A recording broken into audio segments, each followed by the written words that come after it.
放心吧，不管发生什么，我都会照顾好你跟孩子的。可是，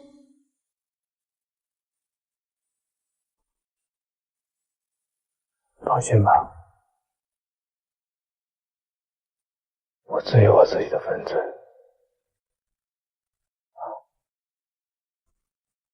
走吧。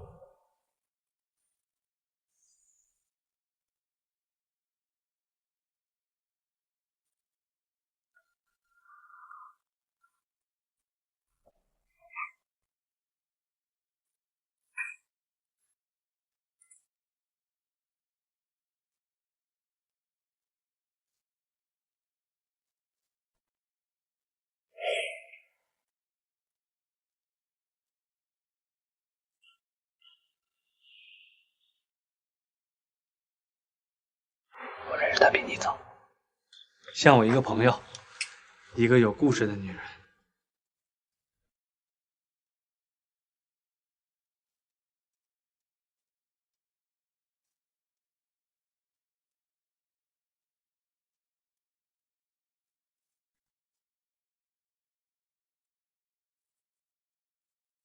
你喜欢看电影吗？还行。那你们两个肯定有共同话题啊。昨天的事情不好意思啊，我老婆对你不太了解，可能让你难堪了。一点都不难看。那女孩多好啊！他要和我分手。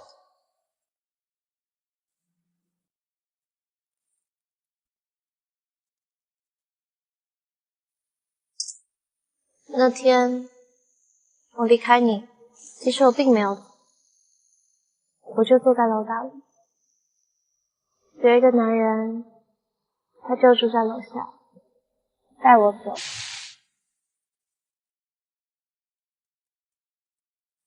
我忘了那天晚上我哭了多久，我只记得那是我这辈子哭得最久的一次。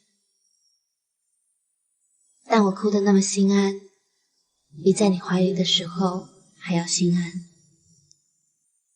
后来我哭累了，他就跟我说住下来吧，于是我答应了。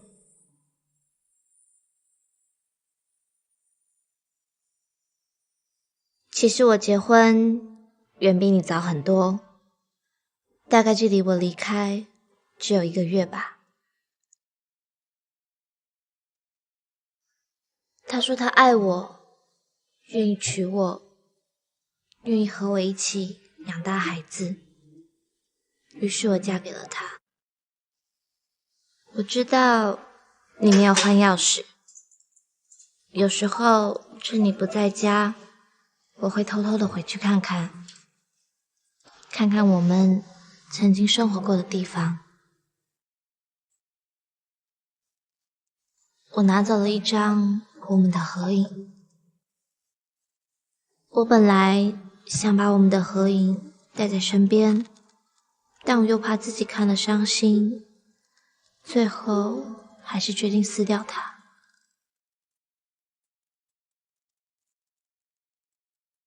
我知道你不会让我保留那个孩子的，我们搬走了。你再好好想想，还有谁能把孩子带走的？该不会……谁？她是个什么样的女人？一个很好的女孩，受过伤的女孩。她叫什么名字？这个你没什么关系吧？你爱她？有兴趣见见她吗？她很美吧？我敢肯定，你电脑里那些照片，她有很多瞬间是你从来没见过的。你每天在大街上等谁呢啊？你以为那个人会来找你来吗？别做梦了！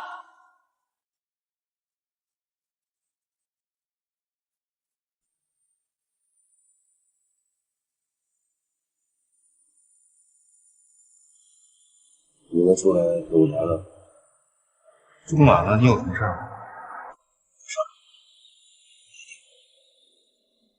好，那我马上来。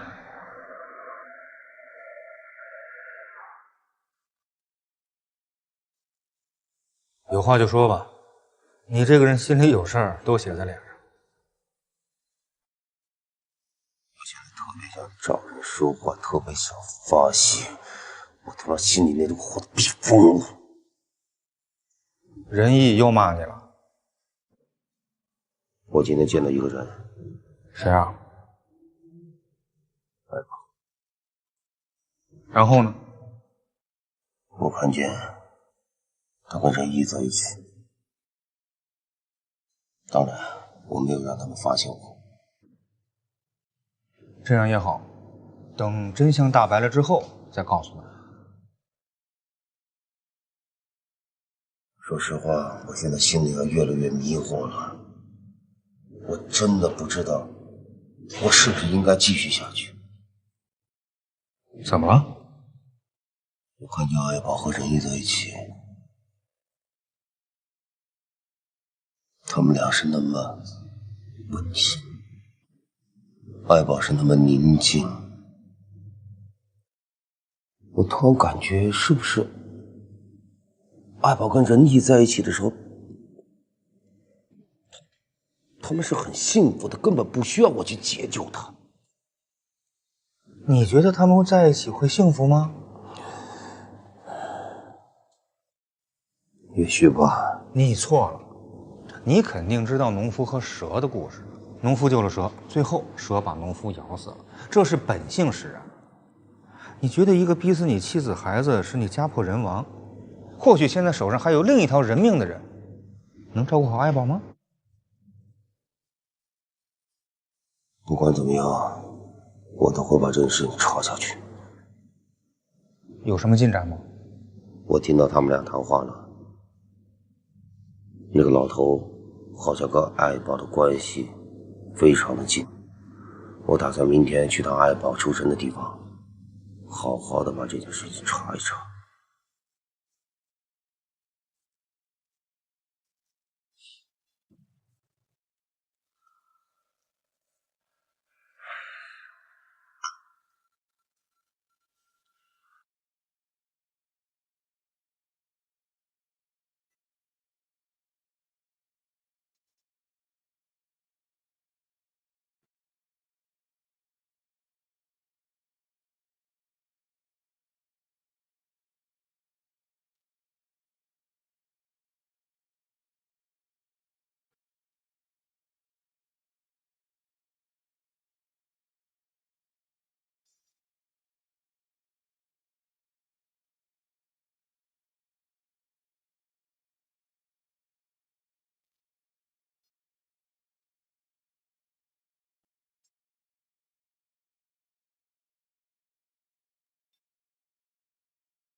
这一切都过了，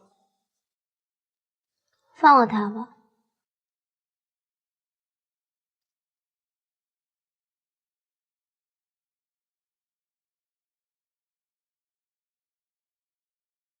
我已经给他一条活路了，就看他自己珍不珍惜，要不要重新站起来了。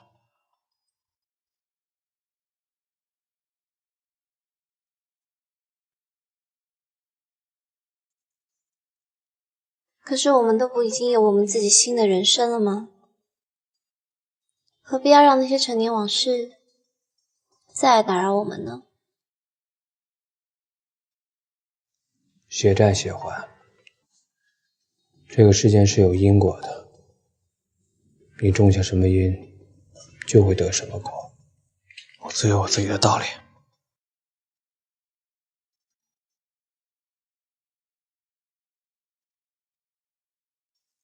放心吧，不管发生什么，我都会照顾好你跟孩子的。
小伙子，你找谁呀？大妈，那个我是爱宝的朋友，那个他们家住哪儿啊？就这个屋子。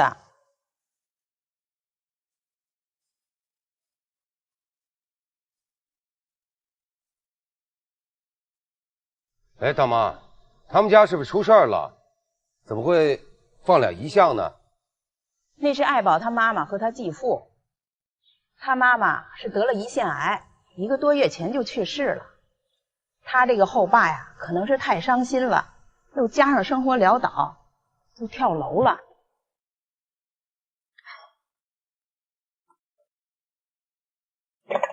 他常回来吗？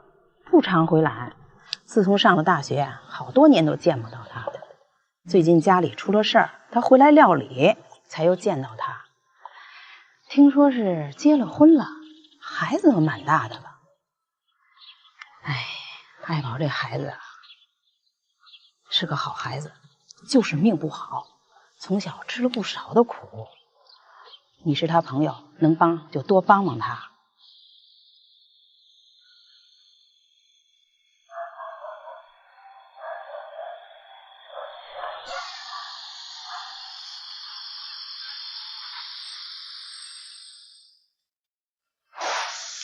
到了，你回去吧。我不在你身边，你要好好照顾自己，行吗？行，我会的。是你害我跟李朵闹翻的，你得全部负责，负责到底。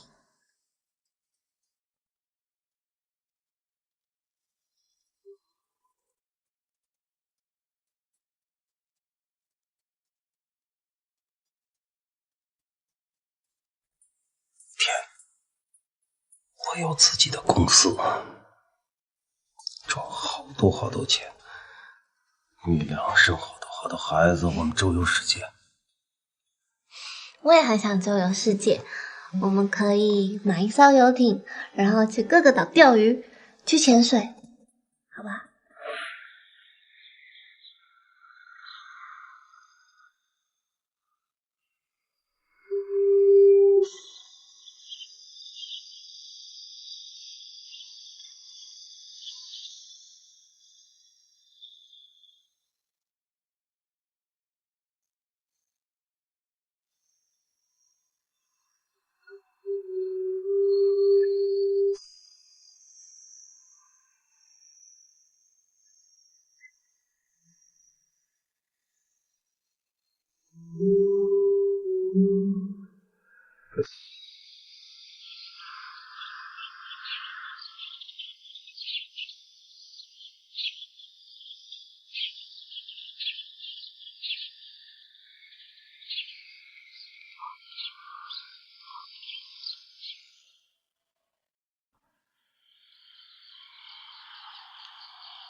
李轩，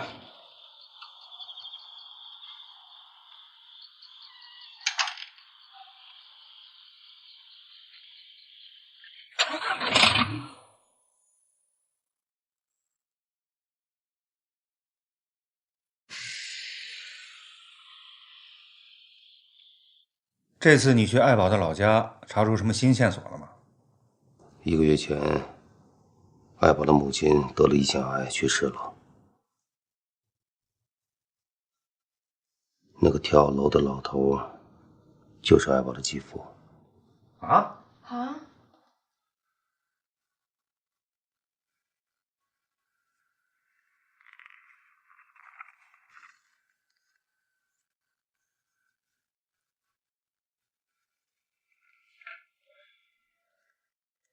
爱宝很长时间没有跟他母亲联系过。他母亲去世后，他的继父就去找爱宝。节哀顺变吧。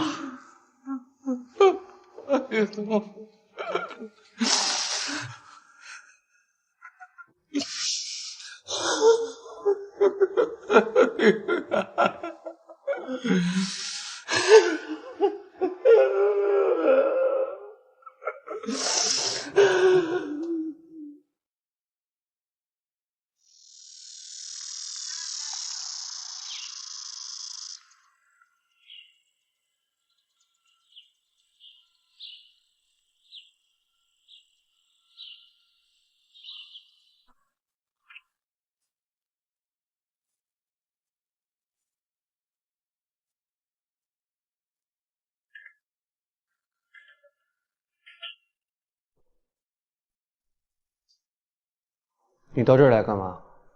我来找爱宝啊。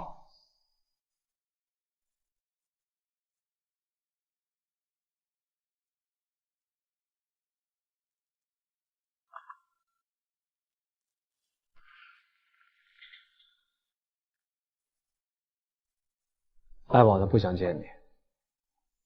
爱宝的母亲去世了，爱宝应该知道。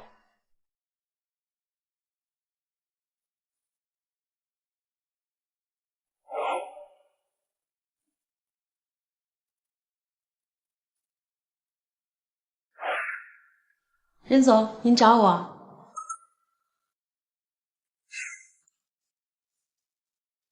我要取一笔钱，你去准备一下，不能声张。好，那我这就去准备。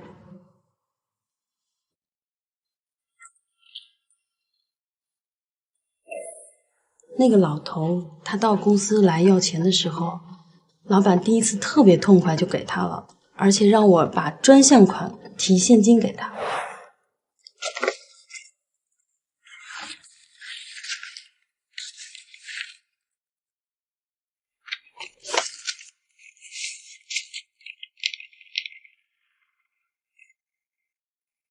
但是没过多久，那老头又来了，还要那么多钱。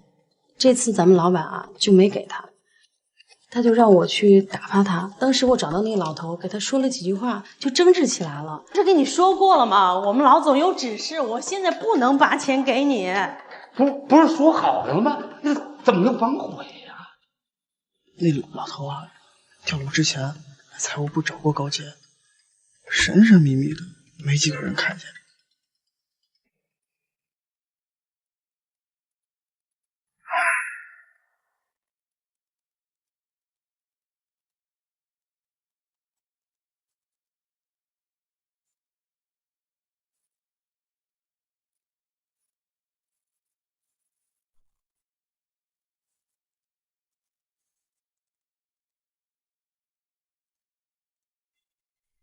拿到这些钱，以后我不想再见到你。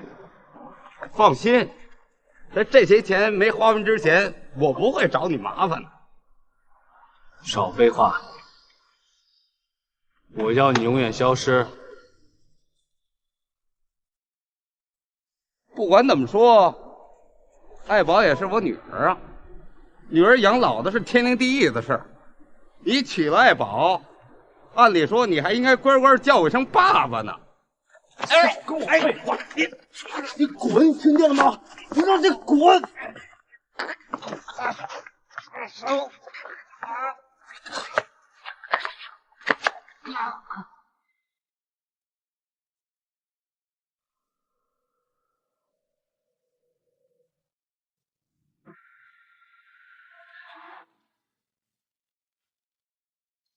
我要辞职。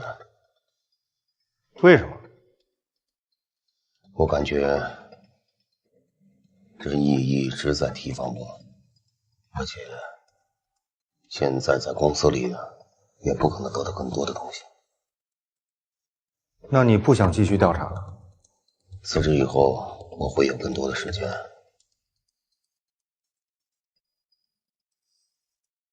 我会继续的把这个案子调查下去。好吧，我支持你。我也是。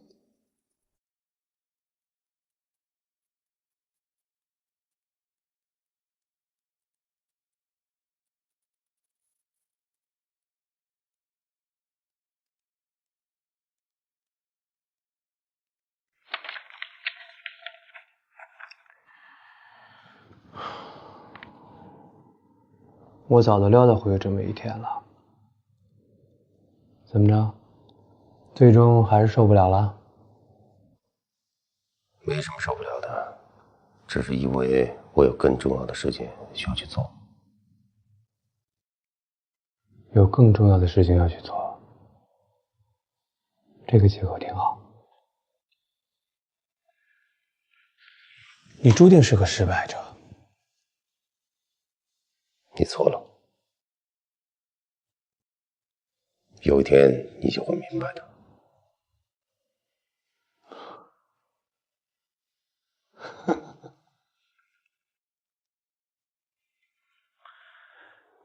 我真希望我能等到那一天啊！哦，对了，代我向孙林还有那个魏继阳问好。这些天真是把他们两个忙坏了。你真的以为自己是上帝呀？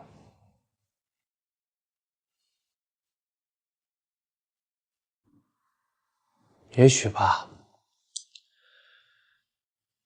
如果上帝他真的存在的话，他也会跟我一样，俯视着你们，看你们在那儿忙忙碌碌。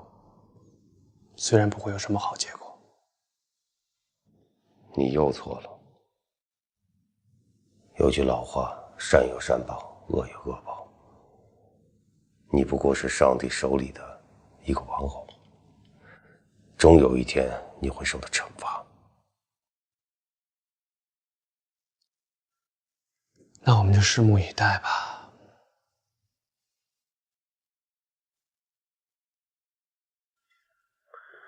这次千万别半途而废了。我不会让你失望的。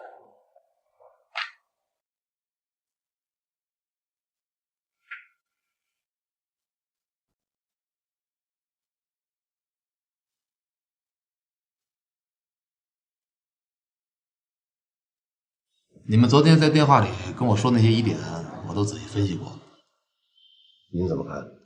单从法律层面上来说，证据还不充分。主要是我们发现了一些新的疑点，需要重新介入调查。但是光靠你们个人的力量，恐怕会很难吧？那您的意思是让我们把这些疑点重新提交给公安局，让他们重新审？这个恐怕有问题吗？哦，这个案子公安局已经结案了，已经结案的案子是不会轻易重审的，除非你们能够找到什么新的发现。怎么，这个案子对你们来说很重要吗？非常重要。那也只能靠你们自己的了。虽然证据还不够充分，但是如果你们能够找到一些新的有价值的线索，就尽管来找我，好吗？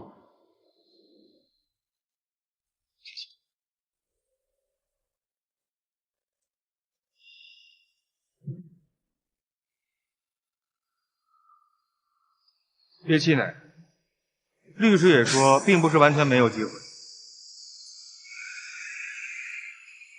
我这回去整理一下乃木的遗物，看看能不能找到一些有价值的线索。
逸轩，如果有一天你看到这个日记，也许是我该让你知道事实的时候了。也许我们两个也已经分开了，谁知道呢？我就是想每天记录下点滴的心情，把自己也搞不清楚的那些胡思乱想都写下来。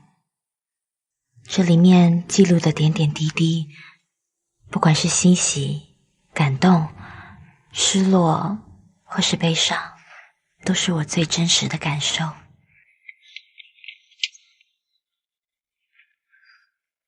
师傅，西直门。对不起，小姐，这辆车是我先打的。啊，不好意思啊，我以为……不过先生，我真的有急事，而且我打了好久的车了，能不能……行，走吧，走。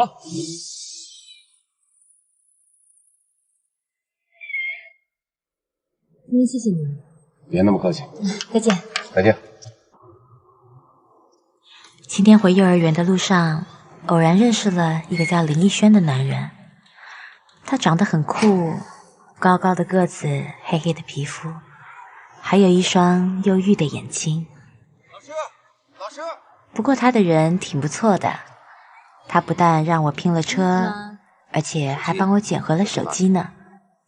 今天我的运气真不错。别客气。今天你都帮我2次忙了，不知道你怎么称呼？我叫林逸轩。我叫乃梦。你不用工作吗？怎么好像每天都很闲的样子？我现在没有任何的工作，我破产了。破产？这还是我第一次听到有人说自己破产还这么轻松的。是吗？是啊，现在一无所有了。原来呢，我觉得钱很重要，可现在我认为钱只是一个数字。听起来你好像大彻大悟了。也许吧。自从破产以后，反正也没有工作，闲着吧，也没什么不好。可是人闲久了会慌的吧？其实很多时候，我也常常会心情不好，不想工作，不想说话，什么都不想做。每次到了这种时候啊，我就会找孩子开开心心的玩一场。孩子们有种治愈人心的力量，只要跟他们开开心心的玩一场，所有的烦恼好像都不见了。其实你没事的话，可以常来这里坐坐，当做打发时间也好。反正这里是私人幼儿园，我可以偷偷放你进来。会不会太麻烦了？像你这样的大孩子，应该不会太麻烦吧？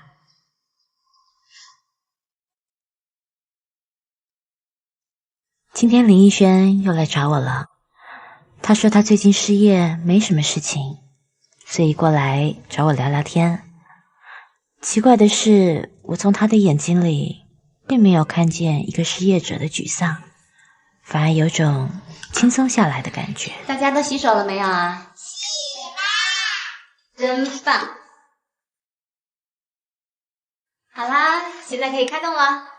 老师，外面有个人。你来了。叔叔，你怎么不进来呀？老师没让叔叔进来，叔叔不敢进来啊。老师让叔叔进来吧。那小朋友，我们让叔叔进来陪我们吃饭好不好？好。他们说你可以进来了。那我进来了。来，快点吃，今天要把饭菜都吃光光，好不好？今天他又来找我了，而且他还主动要求要和孩子做些游戏。不知道为什么，我对这个男人突然产生了一种好奇心。看他和孩子玩得这么开心的样子，我觉得他以前一定经历过一些事，有些难以言语的痛苦，需要时间去慢慢的冲刷掉。孩子就是有一种魔力，让人觉得心情很平静，可以治愈人心。如果可以帮得了他，也许也算一种福报吧。希望我们能早一点治愈他的心病。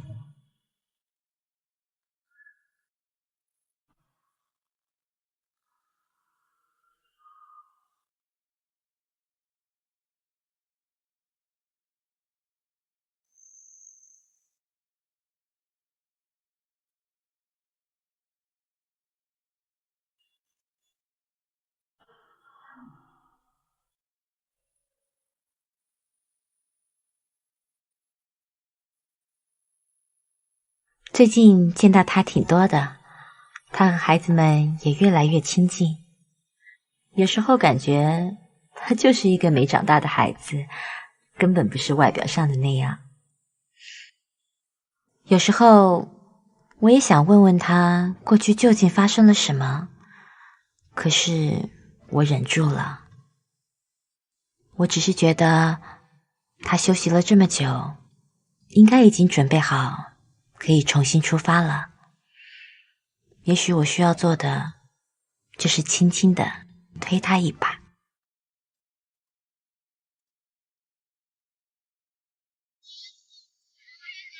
你怎么又来了？和他们在一起很快乐，什么都忘记了。你以后别再来了。为什么呀？作为一个男人，在哪里跌倒就该在哪里站起来啊！我相信你可以的。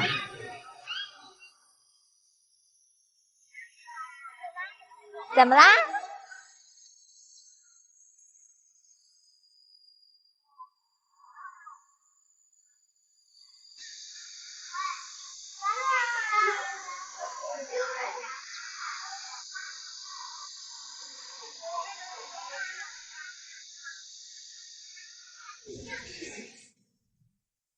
林逸轩并没有让我失望，从那天开始，他就没有再来幼儿园，但是我们的交往并没有减少，爱情就自然而然地发生了。别看这公司又小又破又难看，不过这公司有一点是好的。什么？这公司所有的一切都属于我，包括你。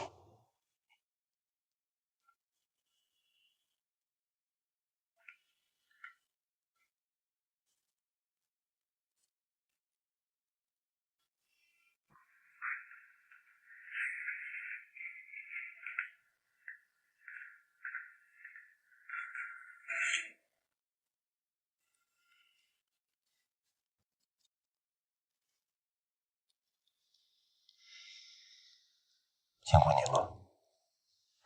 你醒了？你啊，太辛苦了。我只是希望你振作起来，可是也没说让你变成一个工作狂人呢。不拼命不行呐，小公司啊。我是希望把公司送上正轨，多赚点钱。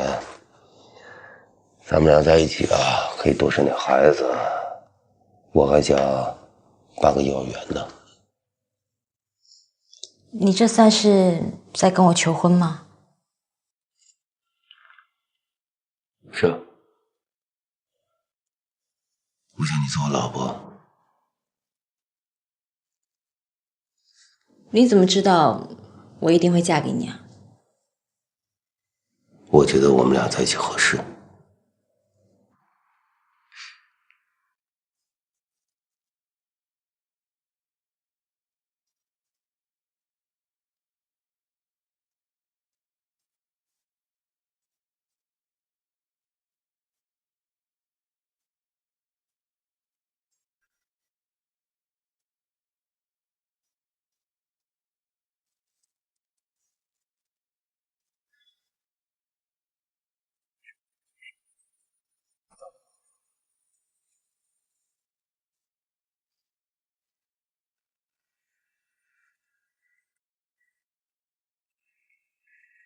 就这样，我嫁给了逸轩，嫁给了一个不懂得浪漫却很务实的男人，一个为了家庭愿意去努力打拼的男人。我知道他是爱我的，他需要我，而我也同样需要他。我相信我们会很幸福的。林逸轩，你是否愿意娶乃梦做你的妻子？无论顺境或逆境，富裕或贫穷，健康或疾病，快乐或忧愁，你都毫无保留地爱他，对他忠诚，直到永远。我愿意。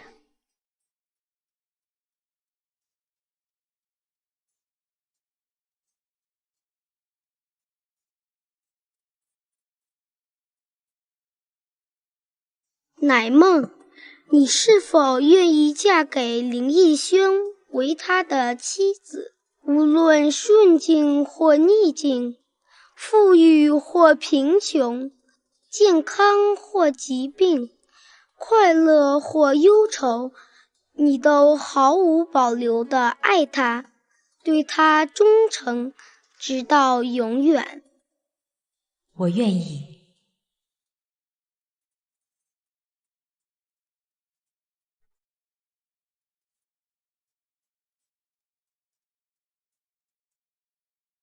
我们的婚礼并没有盛大的庆典仪式，也没有邀请什么亲朋好友，有的只是这群可爱的孩子们，他们见证了我们平凡的爱情。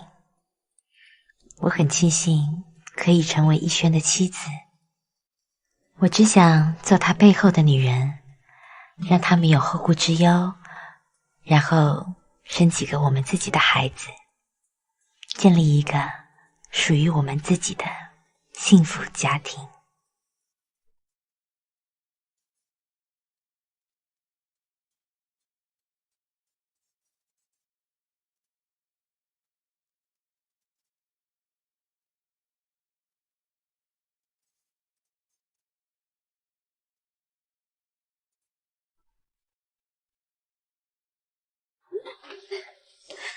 你看，现在小孩的衣服真可爱，真是挺可爱的。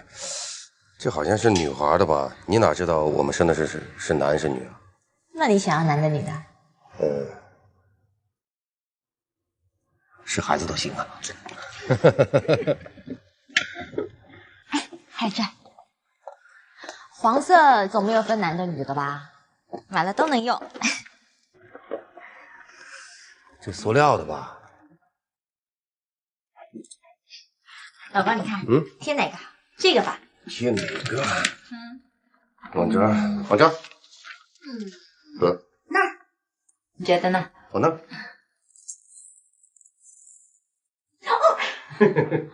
不帮忙还一直玩。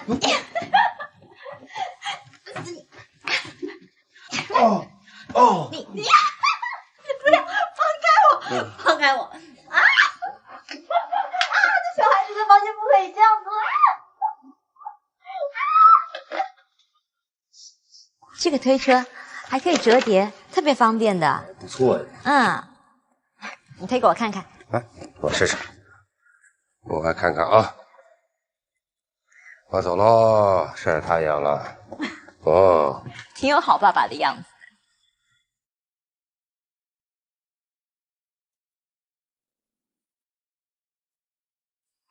你怎么这么慢啊？那个遇了点小麻烦，你怎么样了？做了检查，现在就等报告了。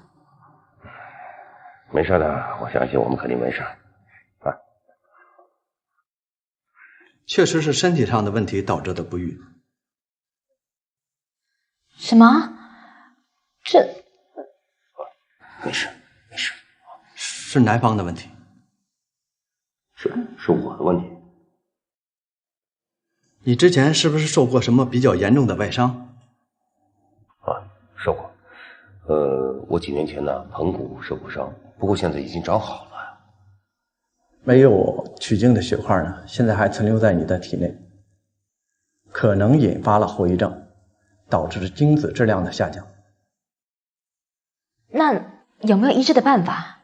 这个不好说，因为时间实在太长了，已经造成的损伤可能没法修复。那医生，你的意思是，我以后也不会有自己的孩子了？您别着急，也不是没有别的办法。那有什么办法？人工受精。哎呀，老公，你挡住我电视了。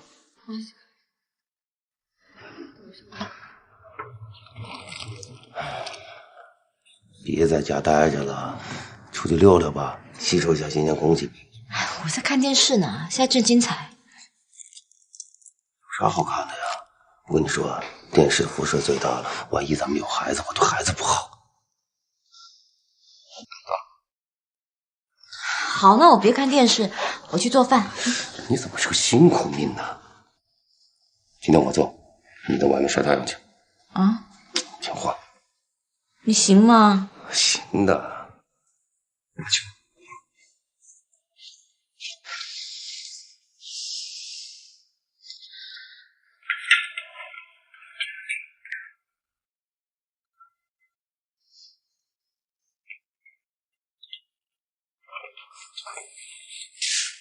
我想吃鸡翅，你会做吗？行，交给你了。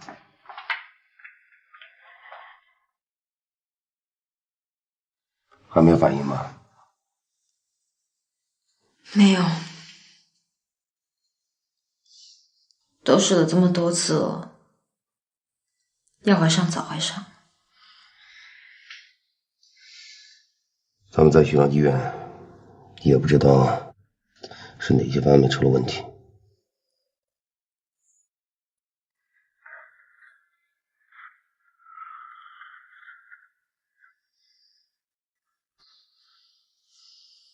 逸轩，我真的很想要有个孩子，可是要是我们真的没办法有孩子怎么办？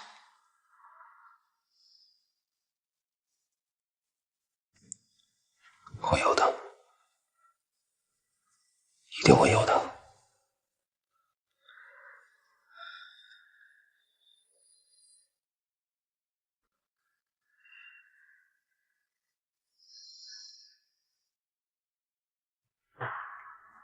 我们的造人计划一次次的失败，尽管我和逸轩都没有多说什么，但那股无力感正一点一滴的侵蚀我们的生活。想什么？我知道你特别想要孩子，对不起，你瞧瞧我现在这个样子，都怪自己年轻的时候太意气用事了。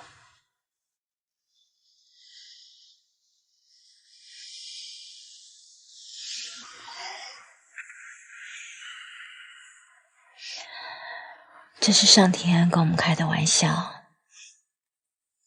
他是希望我们在孩子真正来的时候懂得更加珍惜啊。而且我们两个能够在一起就够了。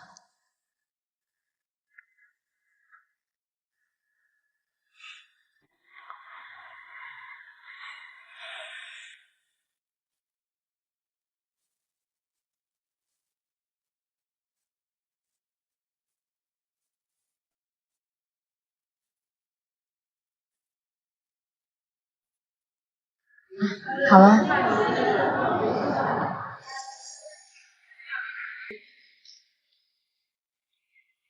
谢谢。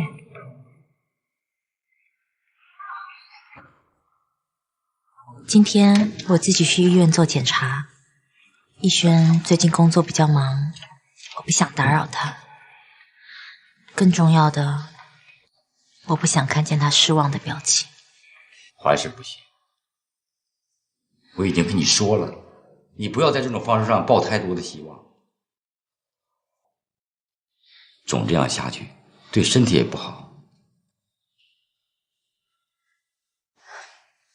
那医生，我求求你帮我想想别的办法吧。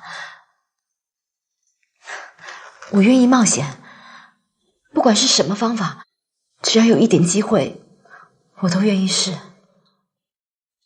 关键问题不在于你这儿，你是完全具备有生育能力的人，是你丈夫的问题。你再怎么肯冒险也没办法。那我丈夫的问题真的没有办法治了吗？为了孩子，他一定什么都肯试的，所以有什么别的办法，您就尽管说。你丈夫的问题是外伤造成的，拖的时间太长，错过了最佳的治疗时机，现在谁也帮不了你。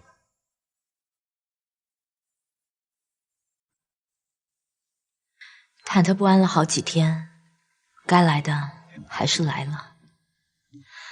医生今天又问我怀孕的事了，可是我真的不知道该怎么回答他。睡了吗？还没呢。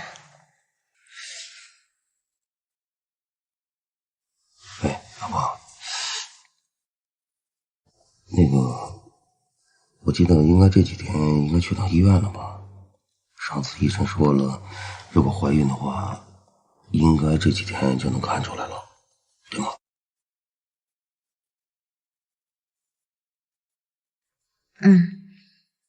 等过2天，我有时间再去检查。尽快去，我陪你去。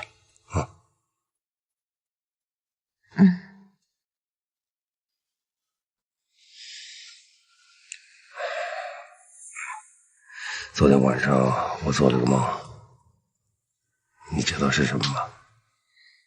什么？我觉得特别吉利。你怀孕了，我当爸爸了。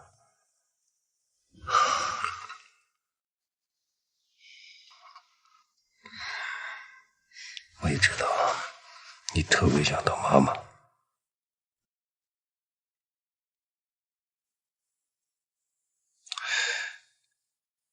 哎，老婆，你说咱们有了孩子，应该叫什么名字？你决定就好。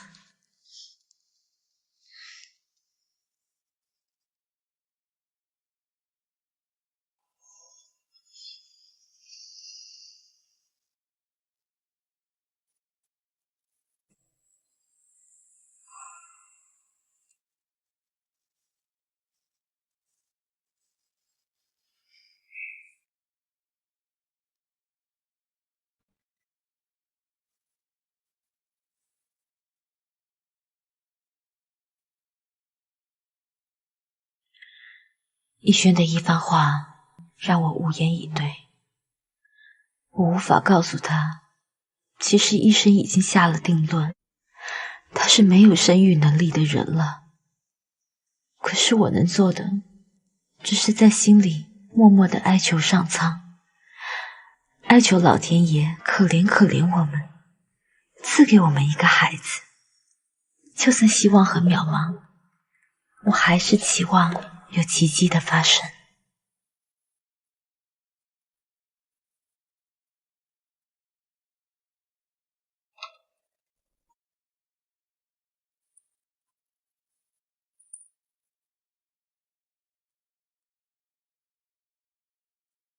不管走了多少家医院，拜访了多少专家，结果都是一样的。西医不行，我就换中医；药物不行，我就换偏方。我相信总有一条路会是对的，这些都只是老天的考验而已。为了孩子，我愿意冒险，不管是什么方法，我都愿意尝试。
怎么了？有点累了。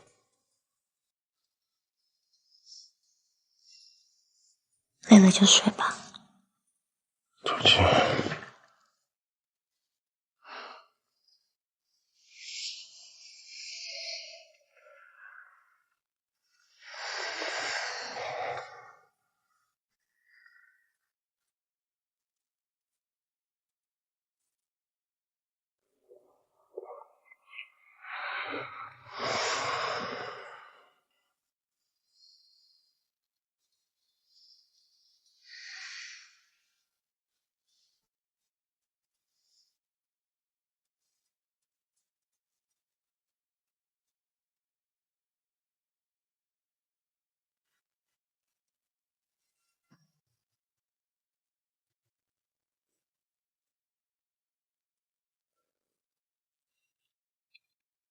你好，我来拿报告。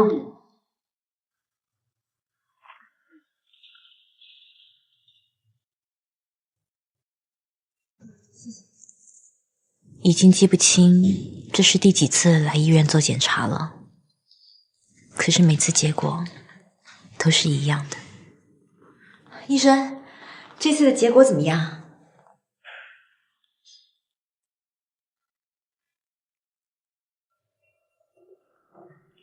是不是不太好？坐吧。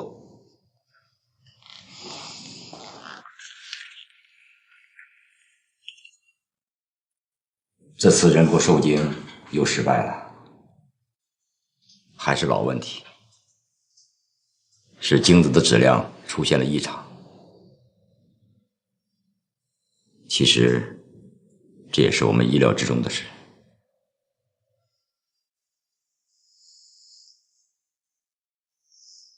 没关系，那再多试几次吧。医生，我们下次什么时候再来比较合适？我看不用来了，没有这个必要了。什么叫没这个必要？我早就跟你们说过，以目前精子的质量，成功受孕的几率太小，几乎微乎其微，不要再浪费时间了。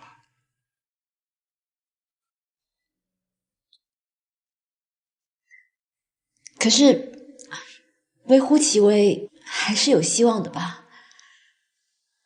医生，请你千万不要放弃我们好吗？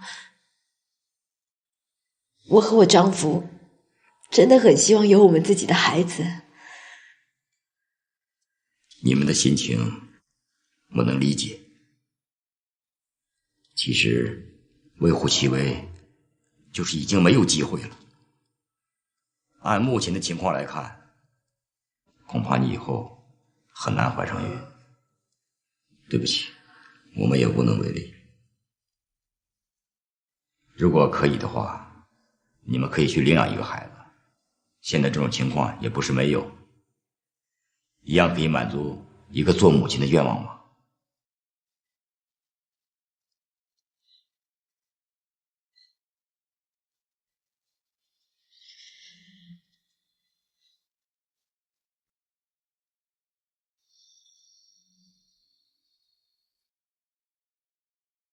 医生的话等于宣判了，我和逸轩不可能会有自己的孩子了。领养，那毕竟不是自己的孩子啊，我不想走到那一步。我该对逸轩说吗？而我的痛苦和无奈，又能对谁说呢？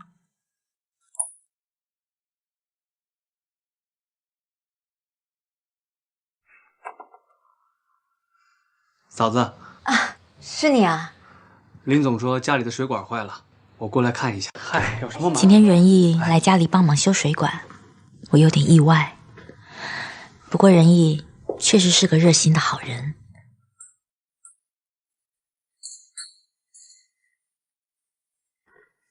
你看这可以吗？可以。真是太不好意思了。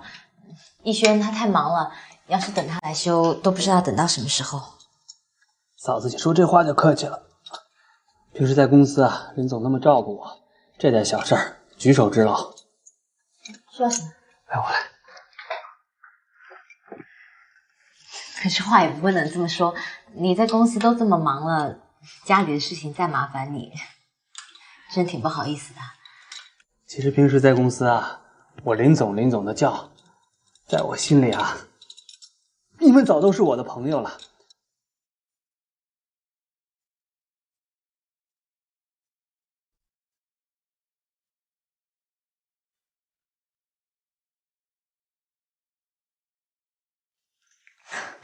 我愿意冒险，关键问题不在于你这儿。不管是什么方法，只要有一点机会，我都愿意试。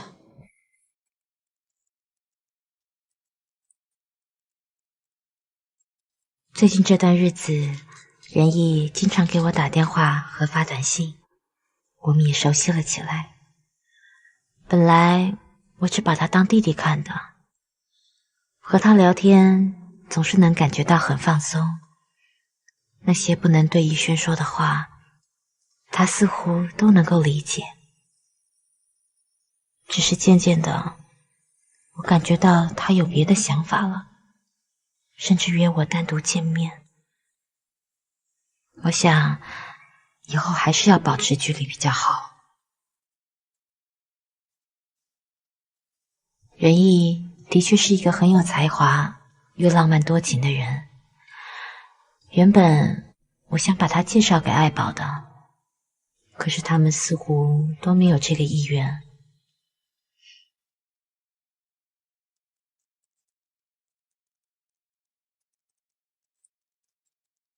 仁义明天又约我见面了，他的热情有的时候真的让人无法抗拒。我的理性告诉我，我不该跟他走得这么近。可是我竟然会有一种邪恶的想法，要是仁义他能帮我怀上孩子，只要我不告诉逸轩，那这个孩子就是我们的了，是我们自己的孩子。可是这样真的可以吗？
今天我去酒店和仁义见面了，我也不明白为什么会迈出这一步。想要一个孩子的欲望，就像一个咒语一样，一步一步的把我推进这个房间。但我已经别无选择了，我真的只是想要一个孩子。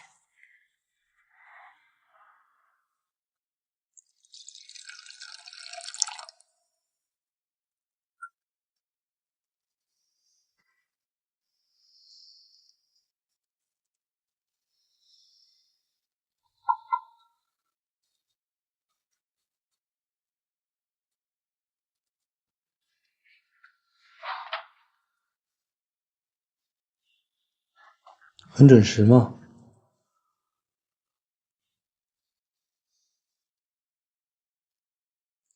进去再说吧，有人会看见的。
谢天谢地，我真的怀孕了，我终于怀上孩子了。